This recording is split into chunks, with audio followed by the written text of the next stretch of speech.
Welcome to our candlelight scene. This is scene number 1. There's going to be 2 others, scene number 2 and 3. In this particular scene, we're going to kind of introduce the whole idea of candlelight to you, and then later on we'll mix it with Christmas lights and some other lighting. Using candles has always been pretty much a very difficult sort of enterprise in filmmaking, because candles themselves emit so little light that you always have to enhance it with other lighting. By themselves, a candle shot would look like this, for instance. The candle itself doesn't really put out much energy, much luminance. It doesn't really put out enough light to actually illuminate a subject standing right next to it.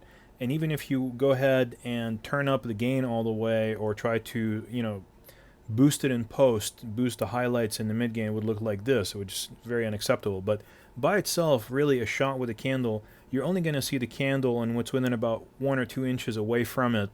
And that's pretty much it. You can just see an outline of the people, but that's about it. However, when you go ahead and actually light a candle shot, as in this shot right here, you get the feel of a candlelight shot, but without all the grain and the noise that is associated with having something that's underlit. The most important thing to remember about candlelight shots is to follow the path of the light from the candle. So, if you have a candle on the right side of the frame, the bottom right hand side as in this case, you don't want the shadows that are being cast from that candle to go pointing towards the right as well. You want to be able to draw a line from the candle to the subject and have the shadow be behind that line so that it's on the left side. So if we look at the shadows that are being generated by the lighting used to mimic the light from this candle, it's all facing upwards and to the left, which is where it's supposed to face. If it were facing in the other direction, it just wouldn't be right. The shot would look rigged. It just wouldn't look right. It would look like you actually lit it or it's in a studio. But if you want to shoot something for a film where you want the shadows and also the shot itself to feel right, to feel like it's real, you want to always draw a line from the candle to the subject and make sure that the shadows point away from that candlelight. The other thing that you want to remember is that when we're in a room lit by a candle, it doesn't feel like it's dark. We can see everything around the room. We can see the people's faces. And the candlelight feels soft, mainly because the candle itself is not the only thing that's lighting the subject, but it's also bouncing off of the table, the walls, the glass fixtures, and bouncing back into the people's faces and filling in the shadow, so it looks very pleasing. It also always has a reddish tint to it because it burns at about 1500 degrees Kelvin, which is a very orange flame or reddish tint to it. So you want to make sure also that your key light and your fill light also match not just the intensity and the quality, but also the color of that kind of light. You can use either gels or you can dim it down to achieve that effect. So what we're looking for from a properly lit candlelight shot is a very sourcey, soft key light that has dark shadows behind it. We want to make sure that the key light is soft but sourcey, which means it's a small, soft source that mimics the light from the candle. But as well, we're also looking for some fill to fill in the features, because that will mimic the effect of light reflected from walls and objects as we discussed before. Another thing that I want to talk to you about is rim lights. They also assist in creating a very well-rounded lighting solution that feels like true candlelight. So without rim lights, really, it doesn't feel like there's light reflected from other parts of the room that are coming back into the subjects. Also, rim lights separate your subjects from a truly dark background, as in this case where we have a black background. We pretty much shielded all the light from that dark gray background, and therefore we would have to separate our subjects from that background. Otherwise, that part of our subject's hair, for instance, is just going to be black and it's going to blend in with the background. It's just going to look like a face floating against the background. So you need the rim lights to separate them. The other thing is background lights can be added if desired or left out to create a truly darkened mood. In this case, we didn't add any background lights. We didn't light the background, but we could have if we wanted to. That would create a whole different kind of mood. You can also add more candles or other practicals in the background to give you the opportunity to light the background convincingly. So if you have light on that background, where is it coming from? You have to have some kind of motivation for that lighting so that the first thing doesn't pop in your audience's mind is, well, where is that light coming from in the background? And they may not register to them as being, oh, this is, a set lit shot, or it doesn't feel right. Something in their mind wouldn't buy the scene. It would feel kind of cheap or not right. So if you were to put something back there to motivate your lighting from, it would help you sell the shot. Remember, we did that in the card table scene where we actually put some Christmas lights back there to help motivate the lighting for the chairs. We're also going to do that in candlelight scene 2, which is the next one up after this. and we're going to show you how to mix the lighting for the Christmas lights and also with the candle light, and use the Christmas lights as motivation for rim lights as well too. Now, you met Kevin before in an earlier DVD where we were showing you how to do makeup, and here he is checking himself out in the monitor, making sure that he looks right for the camera. One thing I'm going to show you in this particular section is how to use these variacs or dimmers. They're just large dimmers called variacs that dim up to 1K lights to flicker the lights and in kind of in harmony with the candles to create a more sellable image that feels like it's really lit by candlelight, as opposed to just kind of like a dead scene where there's absolutely no life to the actual lighting.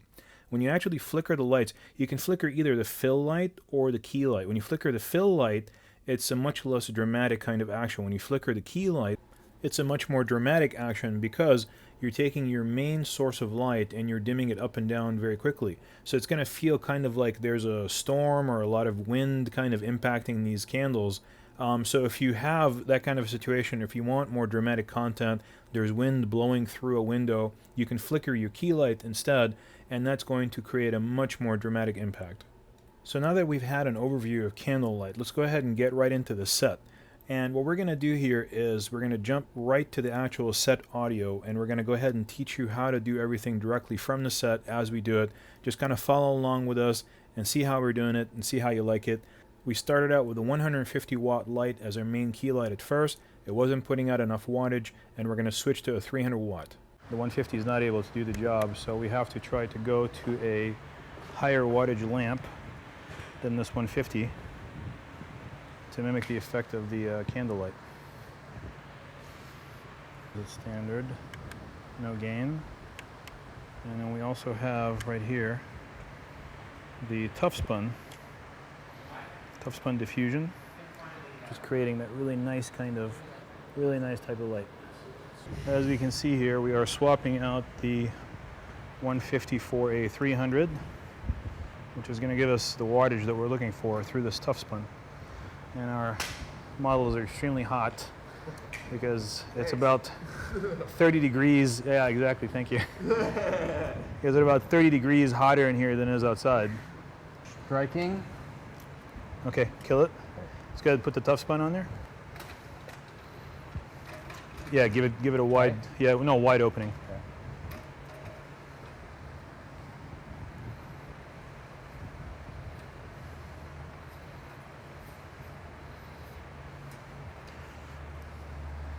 And what the tough spun is going to allow us to do with 4 layers of thickness like that is to completely eliminate any hot spots in the light.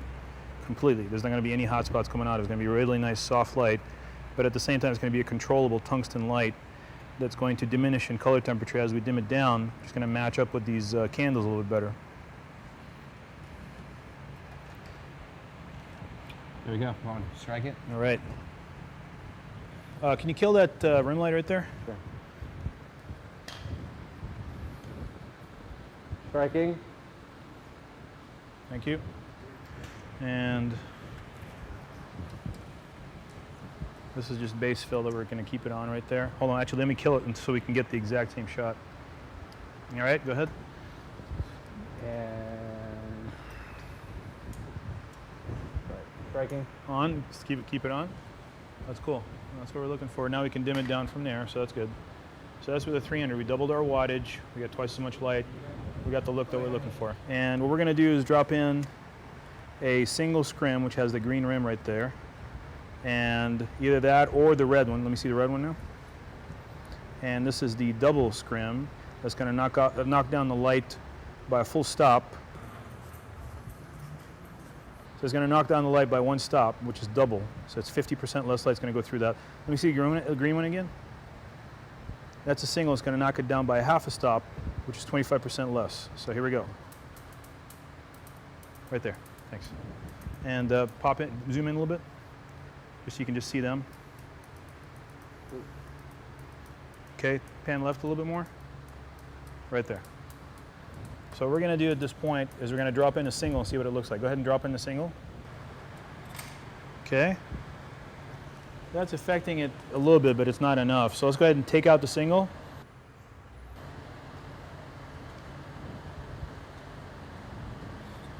And drop in the double. Great. And that's the right intensity right there. Want to show both of them in there? So it's Yeah, sure. Why not? Go ahead and drop in the single as well. Okay, and see that's a little bit too dim. Then we're back to the 150s intensity. Just stick out the single. Now let's bring in a stand with that flag on it right there. So we are going to go ahead and make this a safe C stand. We're going to drop it down low. watch your arms. And the only way to do that is to go ahead and make sure that this doesn't point at eye level with anybody. This right here will easily take out an eye. So we're going to go ahead and raise it like that. And then we're going to go ahead and turn this down, turn it, so this goes lower. There you go. And then turn this guy right here. So it straightens out right in front of the light right there. So that's our final configuration. And that way it's safe, it's out of the way. Nobody can hurt themselves with it, it's above eye level. Want to show me walking underneath it? Yeah, go ahead.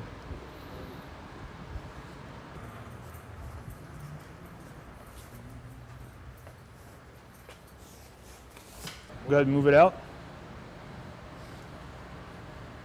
Okay. Well, can you move it back in real quick? And then move it back out. And start moving it in real slow.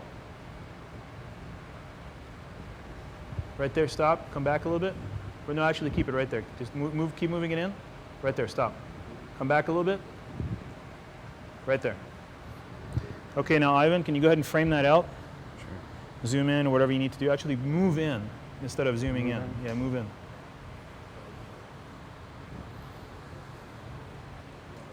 Okay. Make sure you're level.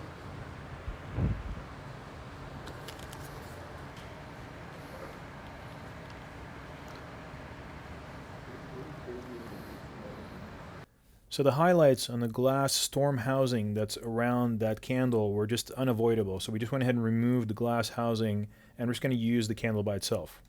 Let's head to that Variac real quick. Dimming it or off and on? On and off right now. Right there. There. Stand by. Hold on.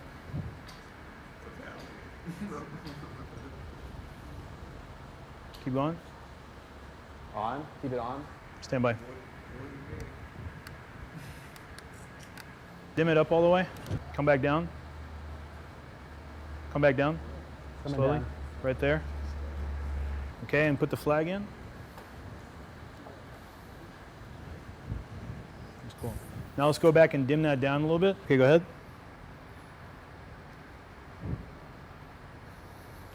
ahead. Come back up a little bit.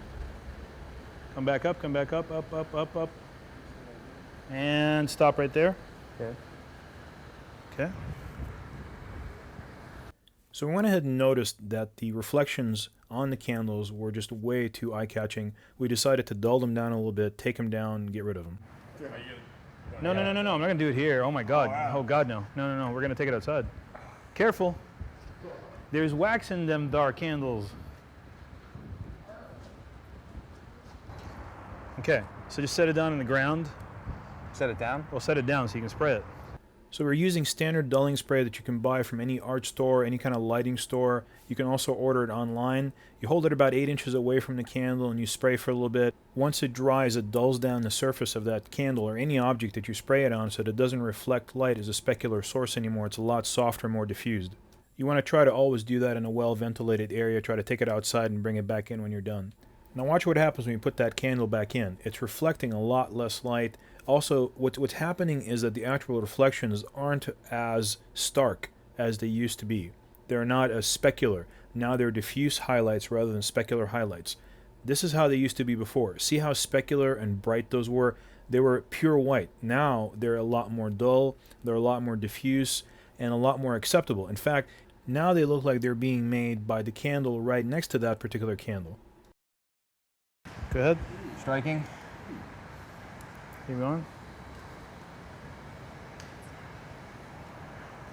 Now that flag that's sitting at the bottom of the table right there is being used to shield the fill light from the background so that it doesn't go in under the table, behind their legs, and then spilling on the background.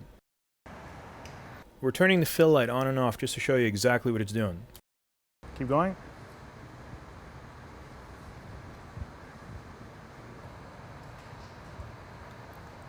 Just leave it on for a second. Whoops, notice how Kevin kicked down that flag right there, and luckily we noticed it. Putting a sandbag in front of one of these things in the future would help that not happen. Okay, let's try the other light now, the 300. Striking.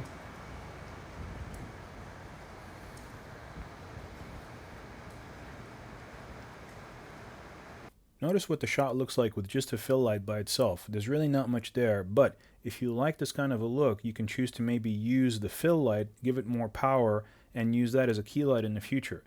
What we like to show you is variations in the same theme. We set up the key light and the fill light and the rim lights in this particular position, but you may like the position of the fill light better for the key light. So you might just want to be able to use that in the future by itself. So that's why we're showing you all these different kind of positions. We turn off the lights one at a time so you can see what it looks like, see which look fits what you're looking for the best. Each one creates its own mood. Okay, and keep it on for a second. Go ahead and turn it on and keep it on.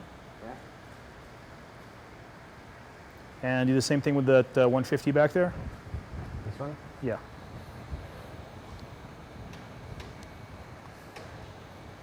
Striking.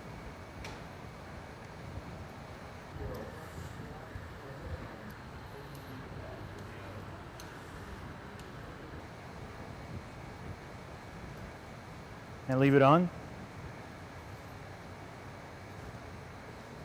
And the other 150, please. Keep going.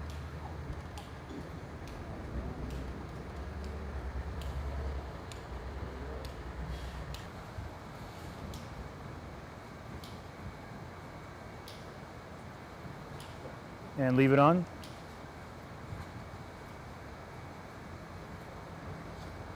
Now, what we're going to do is I need you to get on that dimmer, Ivan, Yeah. and flicker it. Flicker it. Yeah, to match the candles. All right. Just, I mean, we're talking like a couple of degrees, you know? Yeah. Just a couple of degrees just to kind of add a little bit, yeah. Yeah. So now we're going to go ahead, we're flickering the candle, and we're going to see what that looks like. Not quite so much, smaller movements.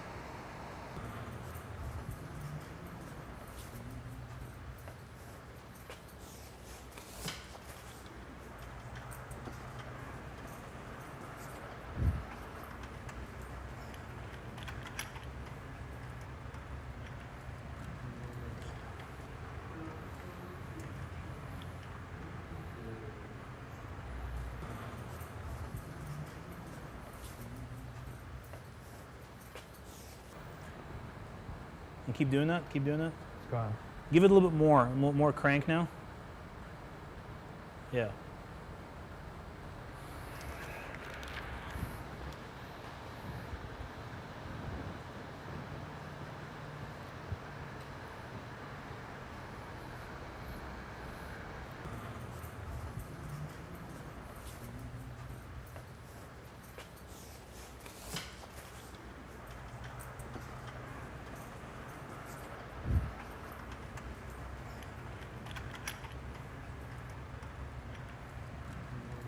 There you go. Scoot it out this way. Yeah. Careful with the candles. Okay. So let's go ahead and move the lights now in that direction as well. We got to just match everything now. And the reason we're doing that and not just moving the camera is because we want the background to stay in the same position. So we don't want to have to move the entire background and camera combination, so we're moving just all the contents of the frame, which is the lighting and the subjects. Striking.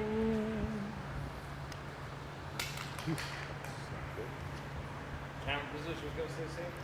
Yeah. You want a nail down plate for the pancake or something? You got one? Yeah. Let's do it. You got one together? So what is this thing called? It's a pancake with a baby nail down plate. A baby nail down plate on a pancake. Beautiful. It's also a kung fu weapon, as it just displayed. That's pretty hot. That's a hot light, so we need to get some gloves for it.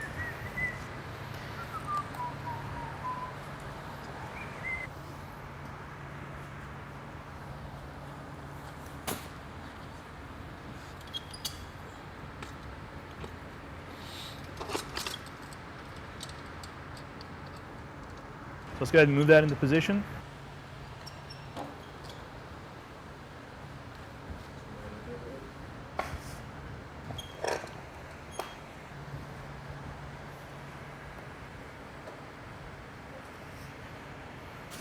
The backlights will stay in the exact same position. The reason being is that we're still going to need them to separate the actors from the environment in the exact same positions. There's one and there's the other. So we're good to go whenever they're ready to go.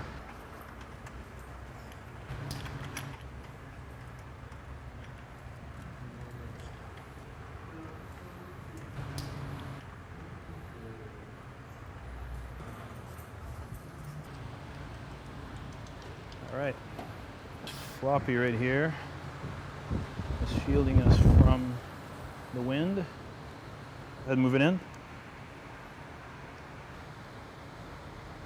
Now the purpose of that flag, and you're going to see here in a moment when we turn off the overheads, is to cut the key light off the background. You can see that going in right there. See that backlight, how it's kind of throwing those shadows? They don't look very good. What was that? Why don't you kill that backlight real quick? Striking.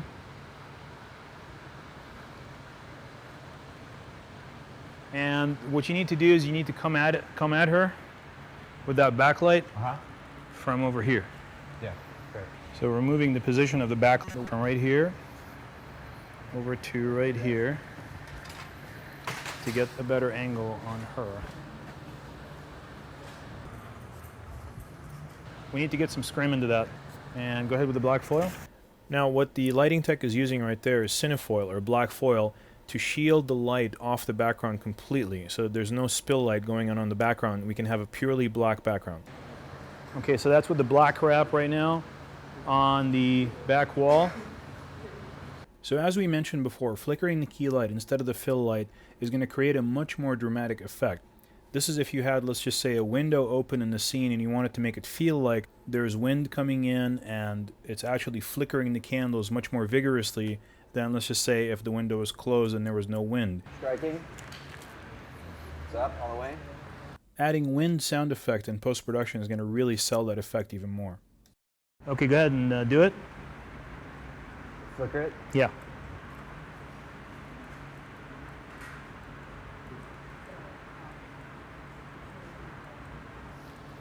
Notice how that effect is a lot more dramatic than flickering the fill. Notice also that the shadows are very much consistent with the angle of the candle itself, so that it feels like the candle itself is casting the shadows on the subject. When Denise raises her hand, or when Kevin raises a hand or is playing with the wick right there, it actually does feel like the candle is emitting the actual light. And notice how we use the flag to flag the light away from the body of the candle. Go up all the way, and then come down a little bit, and then just make smaller movements now.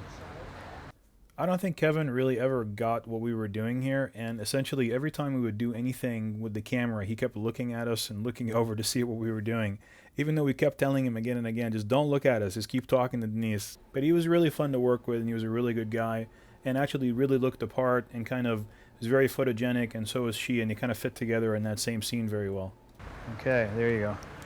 That looks really nice. Oh, go up all the way? And come back down just a little bit from there. That's cool.